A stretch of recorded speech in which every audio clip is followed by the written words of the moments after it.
warahmatullahi wabarakatuh. Perkenalkan, nama aku adalah Anjani Lailatul Syifa. Aku dari kelas D3 2A Poltekkes Kemenkes RI Medan, jurusan kebidanan.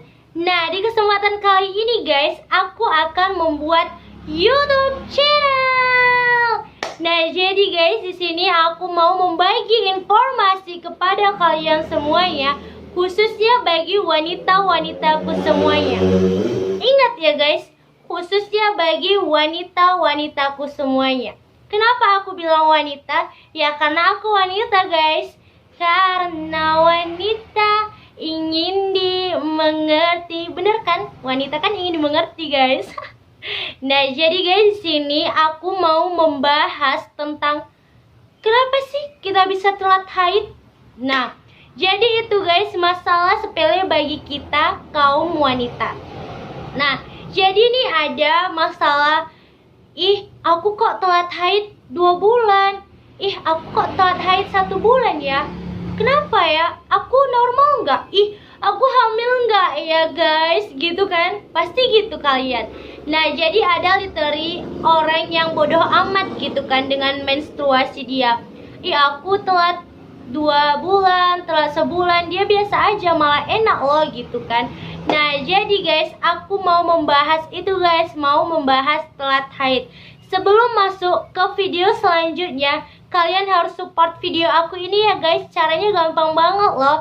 Tinggal klik tombol like, subscribe, comment, and share video ini ke teman-teman kalian semuanya. Semoga video ini bisa bermanfaat bagi kita semuanya. Oke guys, thank you. Hayo, siapa di sini di antara kalian yang tanggal haidnya tidak teratur? Sering maju, bahkan mundur, seperti lagu Syahrini. Maju mundur syalik. Nah, sebelum kita memasuki apa sih penyebab kita jadi telat menstruasi gitu kan guys. Nah, kita harus tahu dulu dong menstruasi atau haid itu apa. Terus gimana sih kok bisa menstruasi kita pada wanita-wanita ini gitu kan. Nah, menstruasi itu adalah ketika dimana wanita mengalami masa pubertas atau memasuki masa pubertas. Kak, gimana sih bisa terjadinya menstruasi?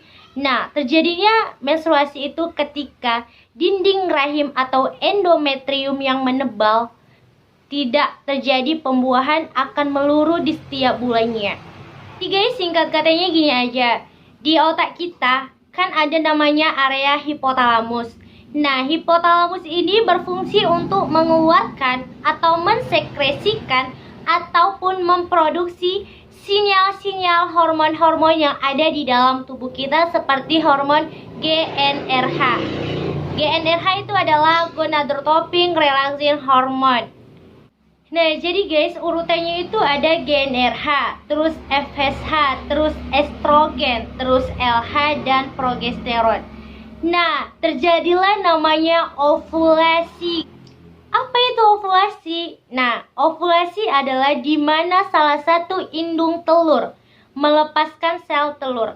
Dan sel telur inilah melepaskan darah, mengeluarkan darah dia, dan terjadilah menstruasi. Telat haid. Nah, sebelum membicarakan telat haid, kalian harus tahu dulu dong kapan kalian haid, berapa lama waktu kalian haid, setiap tanggal berapa kalian haid. Nah, jadi teman-teman, siklus menstruasi kita itu berbeda-beda teman-teman.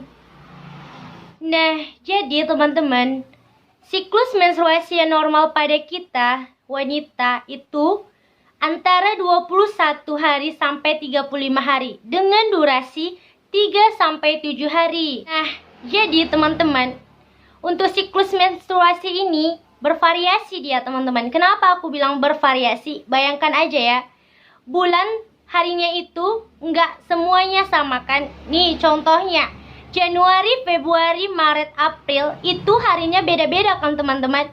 Ada yang 30 hari, ada yang 31 hari, ada yang 29 hari, bahkan ada yang 28 hari. Nah, jadi biasa aja gitu kan, menstruasi kalian itu bergeser tanggalnya. 1-2 hari, bahkan 4-5 hari. It's okay. Nah, jadi langsung ke intinya aja ya teman-teman. Apa sih Kak penyebab kita sering telat menstruasi? Gitu kan. Nah, penyebab yang pertama itu adalah stres. Kenapa aku bilang stres? Nah, kita ini kan sebagai mahasiswa itu pasti banyak banget tugas kita, banyak banget masalah kita kan. Benar, ini contohnya. Nih kita nih seorang mahasiswa nih. Kita kan pasti ada tugas dari dosen kita kan. Nah, jadi ibu dosen ini menyuruh kita membentuk satu kelompok. Nah, terus dikasih tugas. Terus kita udah di dalam satu kelompok ini, ada anggota kita gitu nggak peduli gitu, bodoh amat dia dengan tugas-tugas kita. Jadi kita sendiri yang mengerjakan gitu kan. Pasti ya kan, karena aku juga pernah mengalami tapi nggak sering. Pasti kalian teman-teman sering kan mengalami hal seperti itu. Ada anggota kelompok yang bodoh amat gitu. Kita sendiri nyari bahan, nyari materi, nyari ini di perpus sendirian macam orang kayak kesepian gitu kan, gak ada teman gitu kan teman-teman.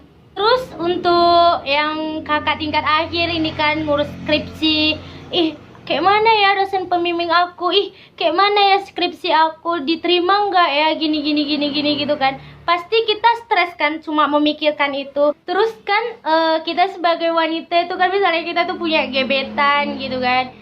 Terus gebetan kita udah punya gebetan yang lain gitu kan. Jadi kayak aduh, sakitnya tuh di sini di dalam hatiku gitu kan guys. Nah, jadi apalagi kayak tadi kan ditinggal pas lagi sayang-sayangnya guys, pasti sakit banget kan. Jadi kayak pikiran kita tuh kayak terpengaruh, jadi stres gitu, kita asik mikirin dia, jadi aku kayak gini ya, kayak gitu ya, kan gitu kan.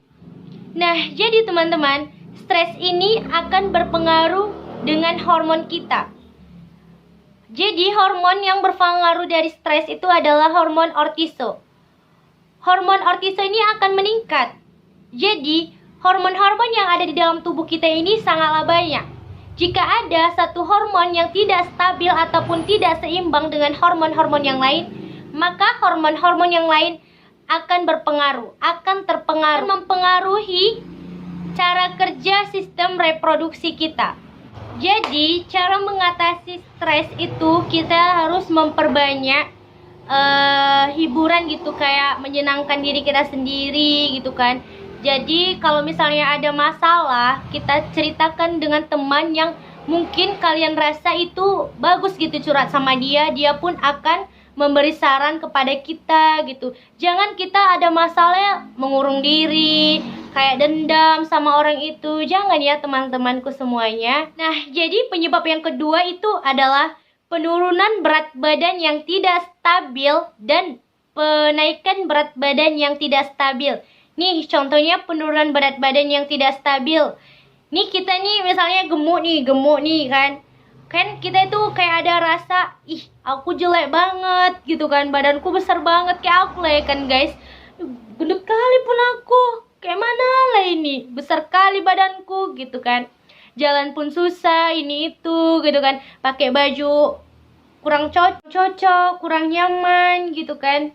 Nah, jadi yang dimaksud dengan penurunan berat badan itu kita diet gitu, diet tapi nggak bagus. Jadi yang dimaksud dengan penurunan berat badan yang tidak stabil dan penaikan berat badan yang tidak stabil itu, contohnya tuh kita diet gitu, dietnya mainstream, dietnya nggak bagus gitu kan, dietnya itu merusak organ-organ kita gitu kan. Misalnya gini, kita diet nggak makan gitu, cuma minum, makan nasi pun enggak gitu kan. Jadi kayak imun di dalam tubuh kita ini kurang gitu, lemah gitu. Itulah namanya penurunan badan yang tidak stabil. Sedangkan penaikan berat badan yang tidak stabil itu kayak apa ya dibilang, kita tuh makan aja gitu, makan ada bakso, beli bakso, habis itu ada es, minum es, ada mie, beli mie gitu. Jadi makanan kita tuh nggak sehat gitu kan. Itulah dinamanya berat badan yang tidak stabil. Gimana sih diet yang bagus itu? Diet yang bagus itu adalah kurangi porsi makan, kurangi makanan yang manis dan yang berlemak, dan olahraga yang rutin. Nah, olahraga yang rutin itu seperti apa? Olahraga itu minimal seminggu 3 atau 4 kali. Durasinya jangan lama-lama, 30 menit atau 45 menit. Oke? Baiklah, sekian yang dapat saya sampaikan. Semoga bisa bermanfaat bagi teman-teman semuanya. Dan mohon maaf jika ada salah-salah kata atau salah pun perbuatan. Saya minta maaf ya teman-teman semuanya. Terima kasih.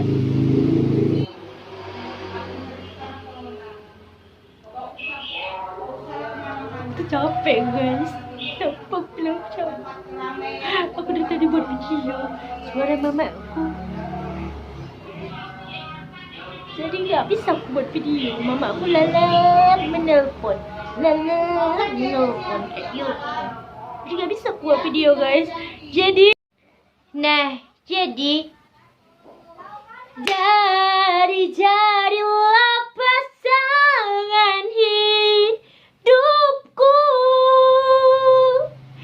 Jadilah ayah dari anak-anakku, membuka mata dan tertidur di sana.